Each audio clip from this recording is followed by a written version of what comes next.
Hello, and welcome back to another episode of Business First Creatives Podcast. Today, I am chatting with my new friend, Molly McCauley, and I recently met her at a conference in Dallas, which we are going to touch on a little bit.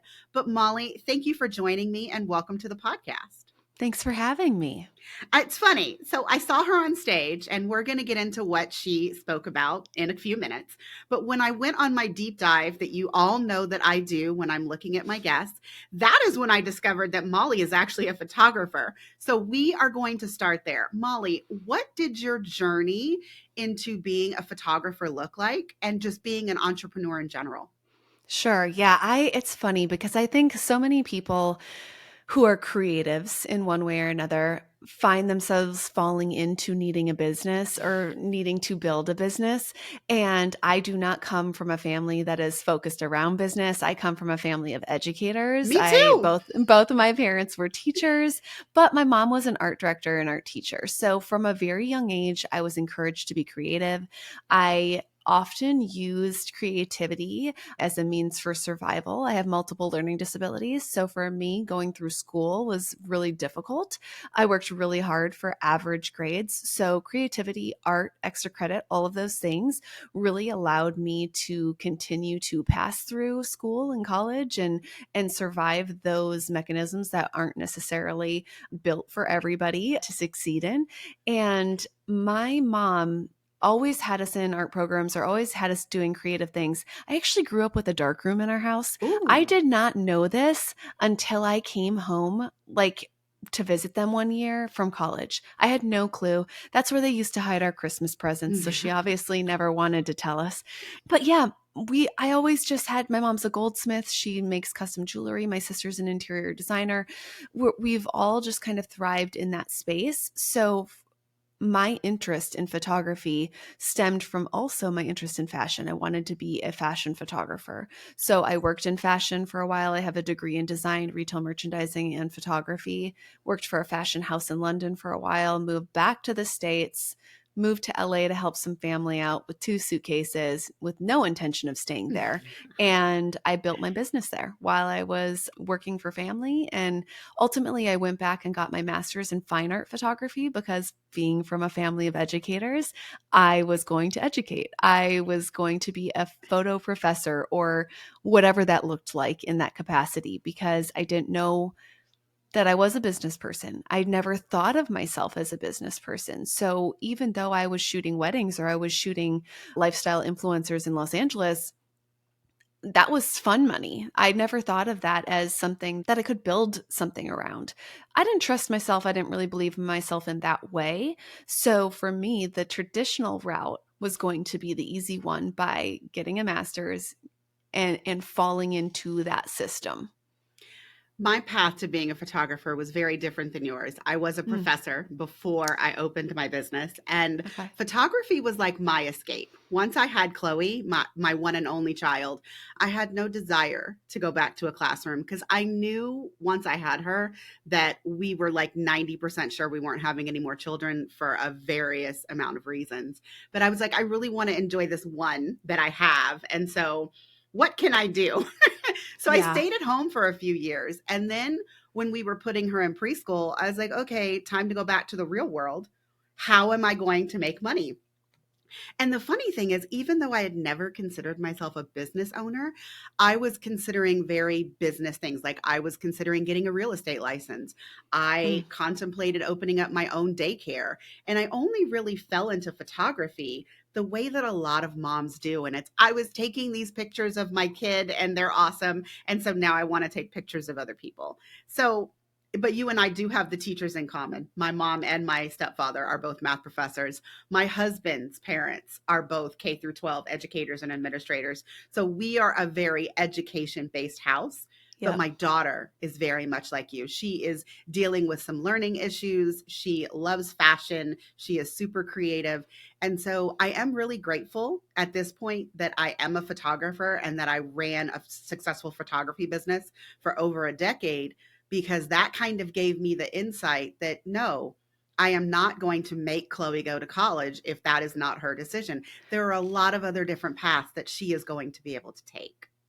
And the other bit of that too is you were a great example of what a business owner can look like in an untraditional Mhm. setting. Like, even though, how long have photo studios been around? There have been portraits of people forever. Like, these people have existed for a long time and have had businesses for a long time. I think still there is a stigma of creative business. And is this real, or is this a hobby? Is this your side gig? Is it whatever? And it's like, I make more money than a lot of people who are doing very standard things. But we are so lucky that, especially folks like myself and your daughter, if that's the case, that it's, if you are creative, you often become creative out of adversity from something, right? Like, for me, like, I used creative as a tool, as a resource. That might be also why your daughter is interested in something, is because she doesn't identify necessarily with these traditional strengths in math or in Mhm. whatever it is, right? Both of my best friends were valedictorians of our class, and both are doctors, and I'm the fun one. We're going to say what it is, but we help and we balance each other out, and we all need to coexist. Yes, which I think is the perfect segue into bringing us around to talk about what your talk at Creative Educator Conference was. So, Molly was on stage, y'all, and she was giving her talk. And while she was giving her talk, I was already looking her up on Instagram to send her a message to say, would you like to come on my podcast and talk about this? Oh, So, I love Molly, that. can you just give me like a synopsis of what your talk was at Creative Educator so that can lead us into the rest of the things we're going to talk about? Sure. I think it's really easy as educators to think that when we're presenting, we need to present on something. We need to give 5 pillars of this or business practices for this. Mine, I approached it as a TED Talk. I had 5 minutes on stage, and I wanted it to be impactful, but I also wanted it to be a topic that maybe some people were unfamiliar with.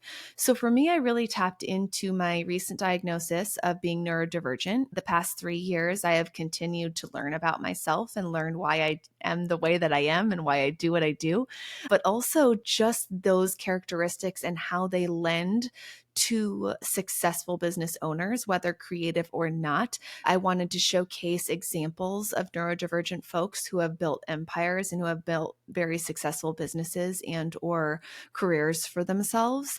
I wanted to showcase, because we were in a room of educators, I Mhm. thought it was important that I touched on the idea of how you could best help neurodivergence, that we don't learn the same way that traditional learning styles are typically implemented, but alternative learning methods work really well for us.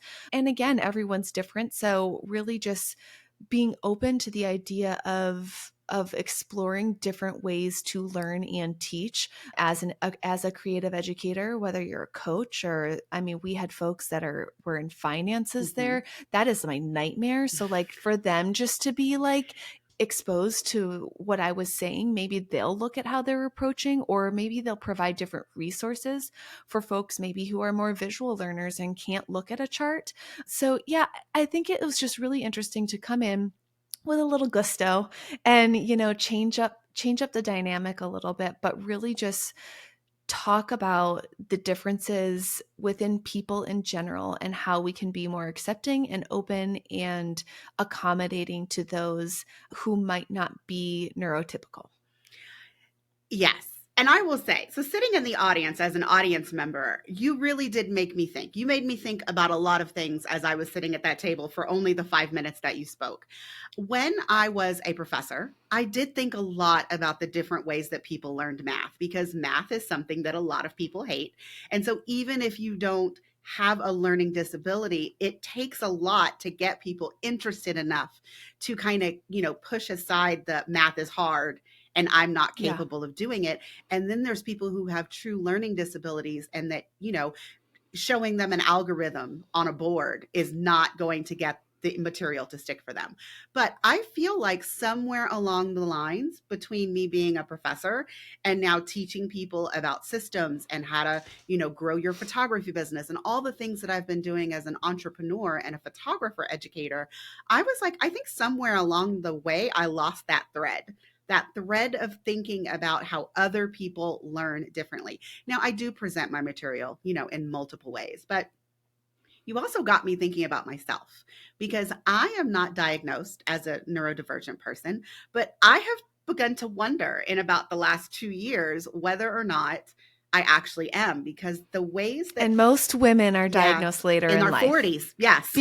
because we're used to being multitaskers. We're Hmm. used to taking on a lot of stuff. And uh, it would be interesting. That's why when I gave my talk, I did not say like, I gave certain examples where I'm like, oh, this might resonate with some of Hmm. you, or this might sound familiar, or whatever. But like, what to your point of what you're saying, and I'm sorry I interrupted Oh, you, that's but okay. most people, especially women of our age, are being diagnosed later because it wasn't as prevalent, and it wasn't the scale wasn't there, the Hmm. spectrum wasn't there.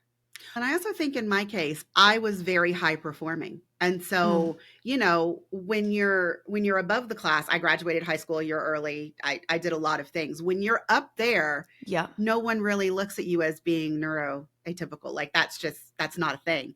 And it isn't until like these recent years that I was like, okay, but my brain works differently, but maybe it works differently maybe I should explore that a little bit more, because going 24/7, being able to hyper focus on things that I'm working on, like that really worked for me in my 20s and my 30s. And now that I'm in my 40s, I'm really struggling to do things at the same level that I have before.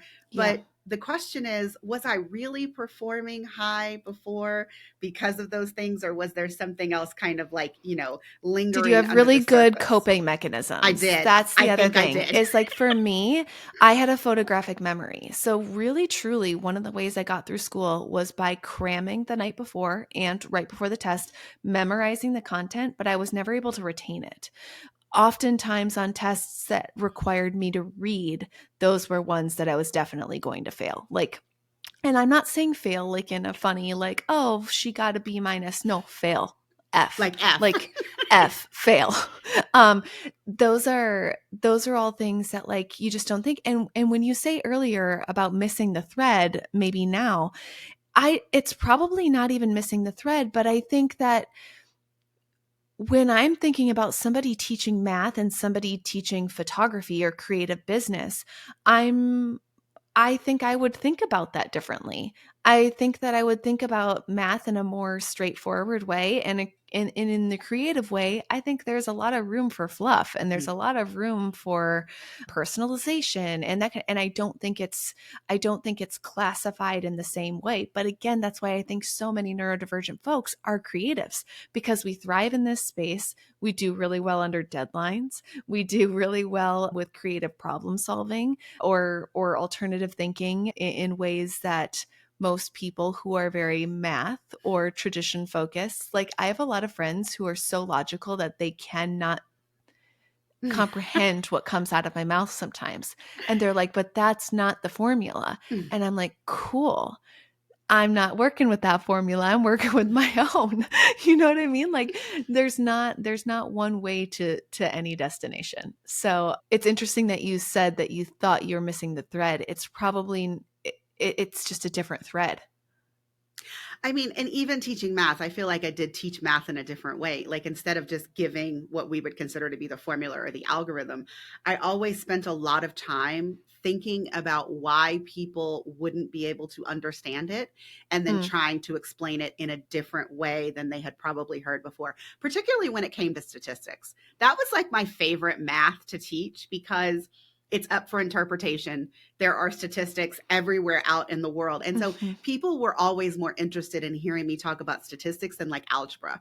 Because even though there are real world applications for algebra, people don't really see that in like their And everyday life. nobody's yeah, and nobody's really seeing big picture on how they're using that in a career, right? Like and I'm going to be honest, there are many things that I learned or that I had to take because it was a gen ed or whatever it was that I have never implemented. Mhm. And it's just because I also just like know myself. I had to petition for a logic class to be my math class, and I Nice. won, which was amazing. So that was like such an amazing way for me to explore math because it was in a lot of ways visual, because so many of like the formulas or like the drawings or anything like that, like it worked in the same way that I feel like I did well in geometry, but I didn't do well in algebra. Mm.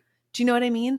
I think having figures and being able to see things like examples in visual form, I did better in those scenarios than other concepts. But I'm glad it made you think. I think that was the whole point, was Mhm. to just kind of try to strike a nerve a little bit. And it's not like I'm trying to diagnose anyone. I would never do that. And there's so many things I'm still learning about. And luckily I had a cousin who was diagnosed, and she was like, "Oh, would you ever be open to getting screened?" And I was like, "Yeah." She goes, "Oh, good, because you have all these things." She was very politely She trying to was tell so you polite something. about it. She's a principal. So she was so politely encouraging to have this screening at least done, just to identify like, hey, are my things more learning disability? Are they neuro? What are they? Yeah. Answers, having clarity on things Yes. and or having a reason for being the way that I am really changed how I focus, how I run my business. It also changed how my family was reacting to maybe certain ways that my personality traits. They're like, "Oh, that's why she does that. She interrupts because she needs to stay Get it off present of in her mind. Yes. she needs to stay present in a conversation, otherwise she's going to lose it. She's going to drift. She's not one-upping you. She's relating to what you're going through." Like, those were all things that I think became very important for my sister and Mai's relationship, because she's starting to learn how I tick, not just tick her off, but like Yes. tick as a person. Yeah. Okay, so you did mention that it changed the way that you ran your business. So I think we're going to segue into that, because you and I Okay. talked about this before we hit record. But what Mm-hmm. I said to you was, as a client experience systems person, I'm really interested to hear, once you got the diagnosis, or just in general, knowing what it was that you needed to be successful, how have you built a business and the systems on the back end in order to help you be successful with the way that your brain works? Yeah, I'm in year 16 of my business, and I've only been diagnosed for 3. Hmm. So the majority of my business has been falling forward, Okay. like just tripping forward, figuring out as I go. I'm a very adaptive person. I'm a very stubborn person. So I'm not really a quitter in a lot of ways, which I think the perseverance really works in my favor, because I think that it could be very difficult to run a business if you don't have those personality Yeah. traits without having a system in place. Or maybe you're able to put that system in place and it works for you. For me, it was a lot of trial and error, and I will say that in the last 5 to 6 years, maybe, I have focused heavily on not doing it all, Hmm. because I know that when I am in overwhelm, I do nothing. So for me, it is a lot of knowing what I am going to avoid and handing that off, Yeah. and making sure that I'm bringing on the people who can support me in those ways, knowing what I'm good at, knowing what I excel at. There are certain things that would be so much easier and less time consuming for my assistant to do, but because I know that that is something that I don't see as a daunting task, I can handle. But the daunting task that probably wouldn't be that big of a deal, I'm going to have her do, because I know I don't like that, and I'm not going to do it. And she's going to have to hound me and text me and email me and all those things, which she still has to do. It's, there's no That's part of your changing. process. There's no changing the personality, truly. But it is about how you manage it. And especially for folks like me, we need people like you, because so many times we can't see past our own fog, that like implementing or creating a business system for ourselves doesn't that was never even on my radar for a long time. It was just, I'm doing what I'm doing, it's working or it's not. And there was no real analytics. There was no, because I didn't have anyone doing that for me, especially in the first half of my business. It was more of, I am operating my business from my gut. and what feels good. Not numbers, it took me a long time to become successful. I will say that, because it took a long time for me to know my numbers and or to get people in there that are like, hey, you're spending way too much money on this. Like combine these things and put that money towards X or whatever it is, right? Especially now that my business has multiple facets. I have an education like platform that actually is building out more than my photos Mhm. or my photo wedding business. I don't do volume there, so I do very few weddings a year. But it's interesting because we would benefit so greatly from somebody coming in and setting something up for us, especially if we don't have the oomph to get it started. Like there's a lot of self-starting things that can come up where I say we, but really I'm talking about me, but it's often a common thread with neurodivergence, especially those of us who have ADHD like I do. I am a queen of procrastination because I know I work best under a deadline, and I will produce some of my best work under that Mhm. deadline. I will produce more than what's expected for me under that deadline. It takes certain parameters for my brain to click into high gear, and I just know that about myself. So when I know that I have a month lead time on something, I'm not editing. I'm not doing things that would make my life easier. It's just not how my brain works. But having had something like a system or something like that put into place earlier in my career, I think would have been life-changing, not just for mental ease, but for my bank account Mhm. and productivity. Like, wow, what that probably could have done. And granted, I have in the last 5 years established my own thing that works. But being given a formula or being given a path where you can like, I can just plug these things in and it's going to work, or this will keep me organized, or I'll be able to then onboard somebody and they'll be able to look at this and understand what it is without me having to explain it. That's really pivotal. And I think I would have benefited significantly from implementing something earlier on. So I'm going to go with that in just a sec. I do want to go back because you started talking about outsourcing. And so I Mm. love it when people do this because I am the queen of outsourcing. I had to be Mhm. pushed to outsource like the first few things that I did, but Mhm. then I was like, oh my gosh, what can I never do again? What Exactly. did the expansion of your team look like from the Yeah. early years to now? Sure. So, obviously, as a photographer, you're always bringing on second shooters. I was very lucky for a while that I had a few second shooters that were with me for a number of years rather than just a one off contractor type thing. I did build out an associate program. So, for a while, I did have some people, but ultimately, after 10 years, stopped that because I am a control freak. I'm very type A and I like to have my hand in everything. And I'll be honest, I don't trust a lot of people with my name. Hmm. If I'm going to put it out there. I don't it's a finicky thing when you have your name on something to trust folks with it. So, I think for me I was guarded in a big way early on. I too had to be pushed a little bit, but I was fine handing off tasks that I didn't love. So for me, the first time I hired a VA, they were doing blog Hmm. posts. They were doing, gosh, Instagram was like just, I'm old.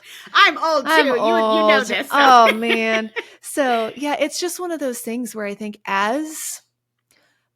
look, even just from the beginning of my career to now, the amount of things we are expected to do is wild. And the fact that anybody is doing all of them themselves blows my mind. So if you are like, wow, but also I don't know that that's a badge of honor, because like Or that what it's does your life, sustainable. yeah, what does your life feel like? I don't know. So for me it was early on second shooters, associate shooters, and then once that got going a bit, I went through a cycle of different VAs. Very simple VAs to now my assistant is like doing way more than what I ever would have allowed or trusted Hmm. anyone to do before. But yeah, so my team is not big. It's not like expansive in that way, but it's been different VAs in different roles, bringing on bookkeepers. Hello, numbers. No, like for those who think that like numbers and business is like a game and fun, I wish I had that. I wish I had that. I don't. I like telling having someone tell me when I've done a good job. Yes. Like It's they're like, motivating. "Hey, your profits were this." And I'm like, "Sweet. How do I do this again?" So, yeah, I think bringing on the roles that help support me do what I do best without having to worry about, hey, I just have to review this bookkeeping Mhm. recap. I don't have to be the one to go through and do it. Or filing taxes. I gave that away real soon, like real early on. Again, just certain things that I think over time and over my life, I know where I can really put my focus and what will hold my focus, and learning taxes was not It one was of not one them. of them. Yeah, and so for me, anything that I found mundane or boring or that I struggled with, any contracts, like I brought on lawyers real early for that kind of stuff, where I know a lot of people just kind of get their way through Slap it it until together. they realize they need something legal. Yeah, so for me it's always been a collection of specialists, not necessarily Generalist. not necessarily. I haven't had like employees, although what I would give to make my current assistant a full-timer, that's a big goal of mine. So, yeah, I don't know if I'm answering your question well, in the sense that it's for me, outsourcing, similarly to you, once I was talked into it, I saw the value, Mhm. and I have no problem handing everything and anything away now. I mean, Um, but sometimes it just takes time. It takes yeah, time for you to get and in the finding the right mindset. people. That is true. I will Because say I went through a number of VAs before I found someone who actually I thought supported my business. Because there are a lot of times that people will say, "Oh, I'm a VA for photographers," and really it's a photographer who doesn't have a lot of work yet and is mhm, assisting or whatever, and it's like, "Okay, you're really just passing time. You're not looking to build my business, or you're not responsive. Like you're taking on an assistant role, but like you really even aren't that organized yourself." I found that I fumbled through VAs for a while until I found a few that worked really well for me the last couple of years. I got super lucky. And if anybody has not heard this episode, I believe it was episode 25. I hired my virtual assistant and my podcast manager in the same week of September of 2022, and both of them still work with me.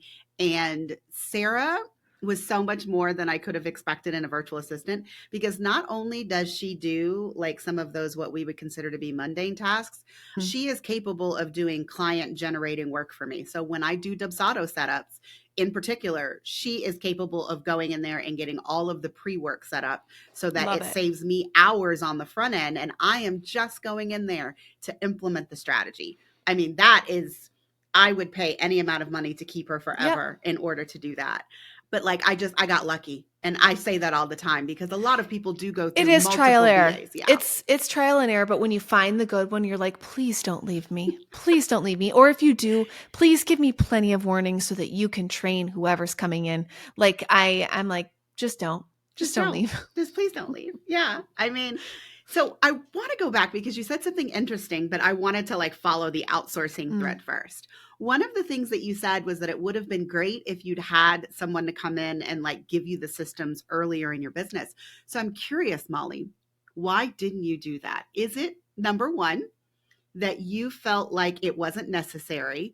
Or number two, that you didn't quite know that someone like that existed, or that, or how beneficial it would be in your business? Or is it that type A personality coming out and you just didn't want to relinquish? I mean, if it's not broke, don't fix it. I feel like that's what I hear a lot. But what was your Oh, it was rationale? broke. It was broke.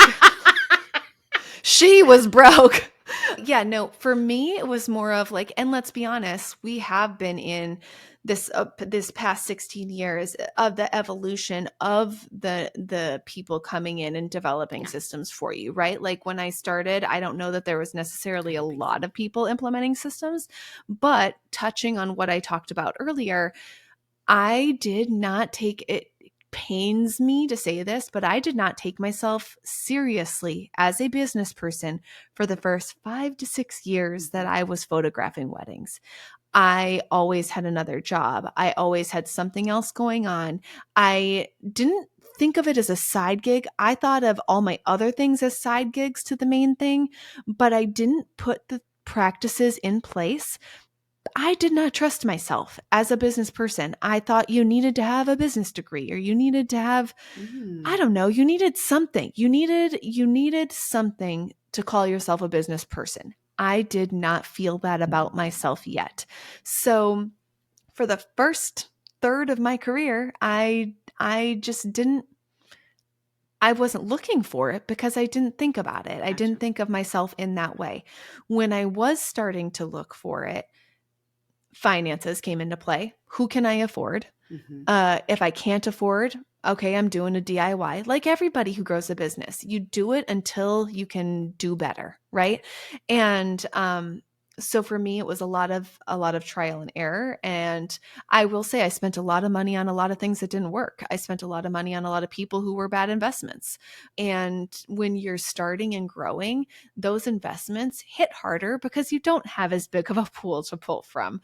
So the recovery time of when you can bounce back and try something else is a little longer. So that middle period, I think, of business where I was like in the 6 to 9 years, maybe, were tough for me. I was trying, but that's also when I started on year like 8 or 9 is when I started working with a business coach, when I started seeking counsel, not necessarily in a specific role. It is, you are here generally to help me, to troubleshoot, to do this. You might know more about this or what has worked for you in the past. Like, give me advice, any of that kind of stuff. That is when my mindset started to shift in terms of bringing other people on, seeking out experts in their field, specialists in that role for me that could help support my business. So the type A part never even really influenced the system part, because I think I just know better that I'm not a system builder. Like, that's not, I'll make the system look pretty. I'm not going to build it. I mean, I'm thinking of Yeah, the name of your workshop. I know. I mean, I know. so I know. But it's even that, right? Like, there is, I understand my role in this business, and especially as the creative educator through Make Pretty, like, I know that, like, my brand, my visual brand is one of the most important things of my business, because people expect a certain thing. So that is something that my hand is in. I let my assistant try things, and I'm like, oh, I'm like, you were so close. You were so but close. no And I'll tell cigar. her, no, yeah, I'll tell her, I'm like, hey, this is why I wouldn't choose this photo. Now I'm like trying to edge. Before I would just take it and do it myself. Now I'm like, hey, I'll do it. But I also want you to try, because if you can take this over and you can figure this out, then that's one other thing that I have support on. But I need you to understand, like, my brain and why I'm choosing what I'm choosing, and why it's important that, like, it's centered. And, or like, there's just like certain things that I can't get past. And it's not because it's perfection, because I will say that the one thing I have become very good at as a neurodivergent is getting things done either on a deadline, being overproducing, but I've never had to be perfect. Okay. I just had to get things done, and I had to do them to the best of my ability and do them with the Molly flair. And if you know me, you know I'm a little extra. So it's like, it doesn't have to be spelled correctly. It doesn't have to be like those things that people would think of in associate with perfection. I do not embody. I like to do things well, and I like to surprise and delight people. I like to produce a great product, but perfection isn't it. And I think that with the systems, especially in years of late, I am happy to hand those off. So the evolution of that was, A, not taking myself seriously first. Then when I got into a place, fumbling to try to find the right person to build the system, and or what I needed, what worked for me. Again, that required somebody who could listen to me and how I worked, and not have me try to fit into their mold. Yes. So that's very important. But then now, just like understanding, hey, if they're telling me this works, I can trust them that they've implemented this enough times that it works, and we need to figure out how it works for me. Yeah. So that's the mentality that I've had the last handful of years, because I know that I'm not the best at everything. I'm going to be the best at being the face and the personality and being really good at my craft and a good educator. But I don't, the formula doesn't have to be mine. Like it doesn't, like I'm fine adapting and I'm fine taking on somebody else's formula if it's going to show results. Yeah. Yeah, I'm a very result driven. If you show me something that's going to work well to help me, it's like, oh, duh. Of course I'm going to implement that. I feel like you and I are probably very similar. My favorite phrase in business is done is better than perfect. Oh, Like, for sure. publish that shit and you can always fix it later. Like, it does Totally. not have to be perfect in order to put it out into the world. Like I'm not the person that's going to go back to an Instagram story and correct a typo. I'm not. I will correct it in a blog, though. I will say that. So, In blogs, okay, in a blog, sure. But like those, like I see folks who will post something and then will screenshot it and repost it with the correct type or the correct spelling. And it's like, man, that must have really been bothering them. Like that must have really, to have that level of perfectionism. I don't have it. I want to do a good job, but I don't have that. Maybe there are elements of my life that I probably wish I should have that type of attention to detail, but I don't. I'm very detailed in my own way, but a typo is not it. yeah. I do want to push us over to Make Pretty as we wrap this podcast up, because I'm curious. Your workshops are workshops, but then you also do like one-to-one mentoring and coaching. It's evolved. So as everything does. I know. So I'm curious if any of your like awareness of being neurodivergent has like spilled over into that part of your business, and what it looks like when someone works with you so that they can kind of think about their own neurodivergence and how you're helping them become a better business owner. Yeah, for sure. I would say I launched Make Pretty, started as a workshop series. I launched it in fall of 2021. I was at, if you're familiar with Hybrid Co., the photography conference, I was attending, and the keynote speaker asked the crowd if anyone had anything big to declare, like anything they wanted to announce. I raised my hand and I stood up and I said, I'm hosting my first workshop in New York next month, blah, blah, blah, blah, blah. It's called Make Pretty. I didn't even have an Instagram. I sat down, immediately pooped my pants and built a Instagram while I was sitting there, put a photo up, slapped an icon on it and said coming soon. And that just gives you insight as to how this started. Similar, Molly. We're so similar. How this started. I am a leap in the net will appear kind of girl. We'll figure it out on the way down. But yeah, for me, it was announcing that. And that actually came from a place of feeling like I wasn't represented visually in the creative space of weddings. Anytime you thought of a fine art wedding editorial, I can almost guarantee that you would be picturing a faded blue, a sage green, a pale pink, a very fairy tale-esque type of setup, florals up and over everything, an arch, the biggest princess ball gown you've ever seen. I didn't identify with any of that, and I didn't want my clients to look like that, because I didn't, that type of pretty wasn't what I thought was pretty. Like, is it pretty? Yes, but it wasn't exciting to me.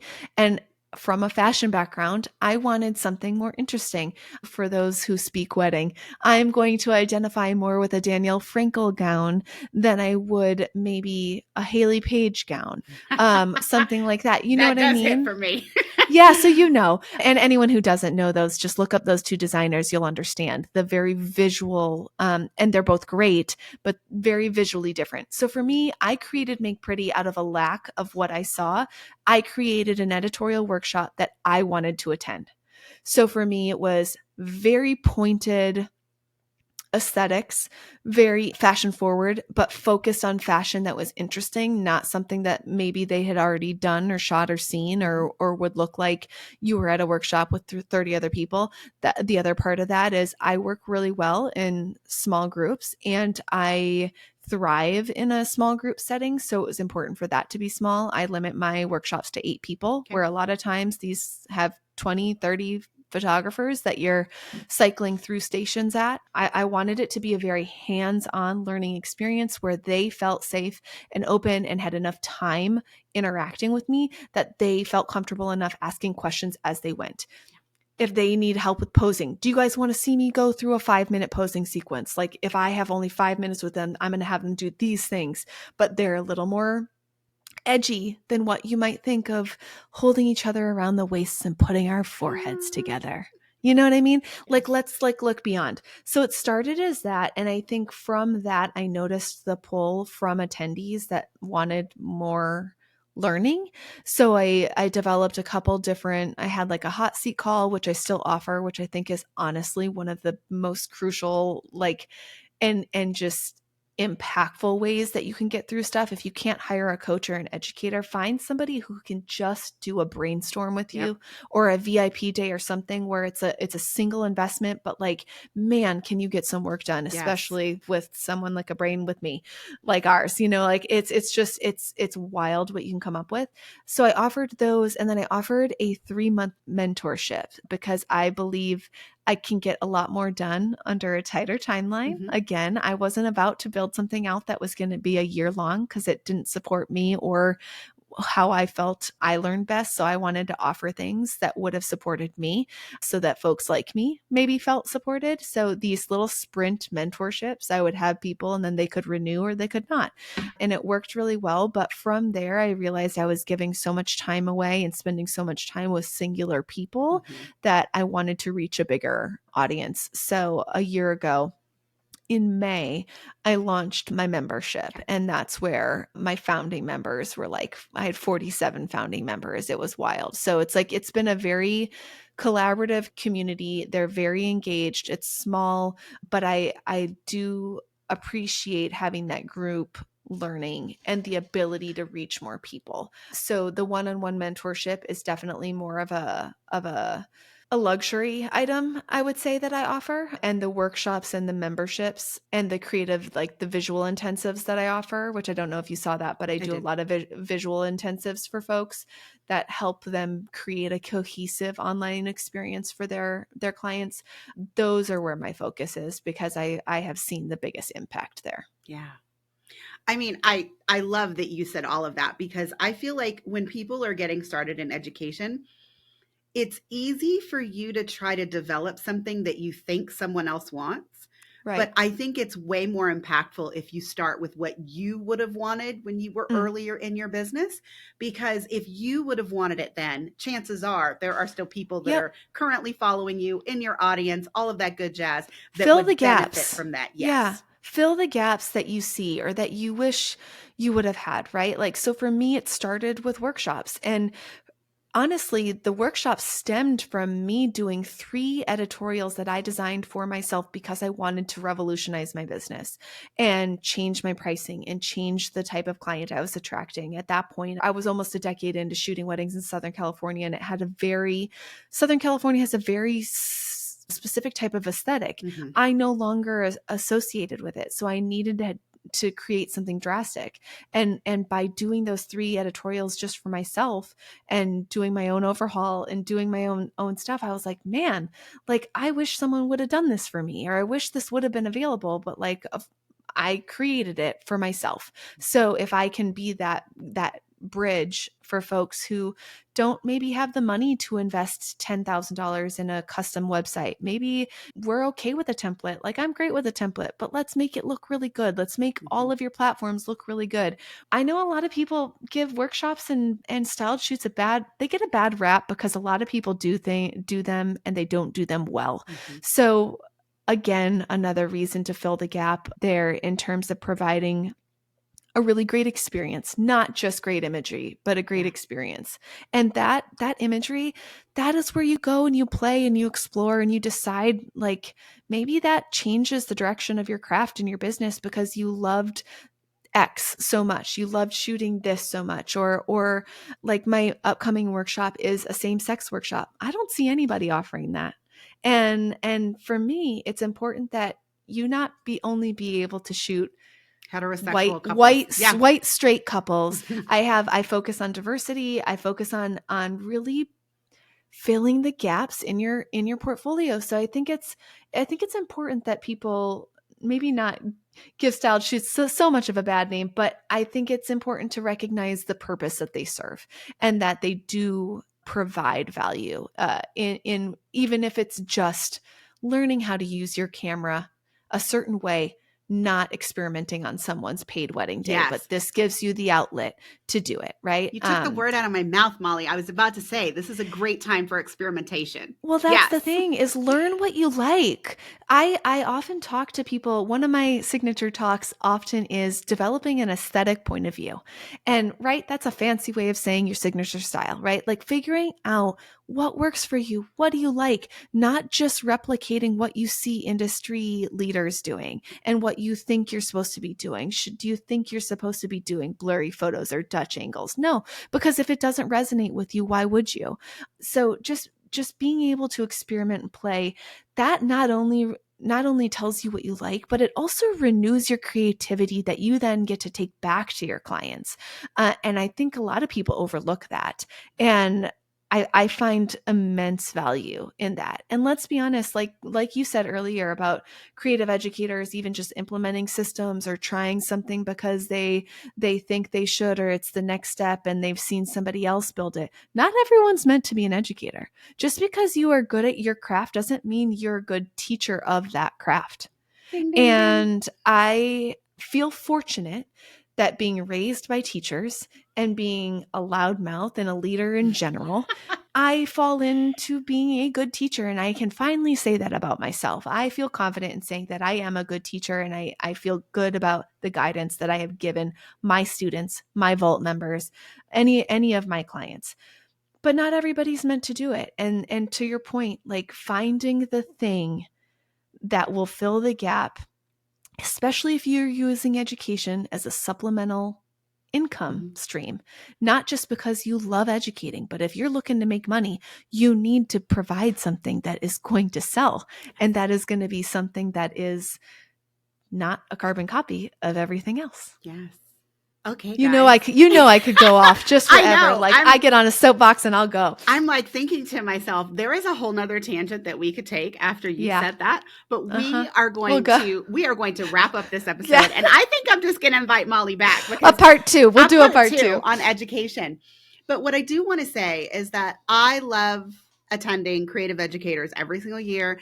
I have been for all 3 years that Laylee has I'm going done it, next year. I'm and so I already excited. bought my ticket for next year. So if this conversation has sparked any intrigue for the listening audience and you're thinking to yourself, wow, that sounds like a room I want to be in, I will have a link to find out more about Creative Educators in the show notes. And also stay tuned to the rest of this series, because I have a few more people that I met at the conference that are going to be on the podcast talking about education and their business and so much more.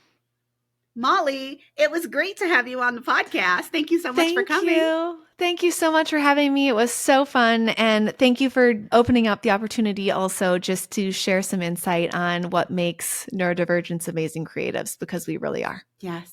Guys, if you are interested in learning more about Molly and her workshops and just looking at her beautiful websites, they are going to be linked in the show notes for you. But that's it for this episode. See you next time.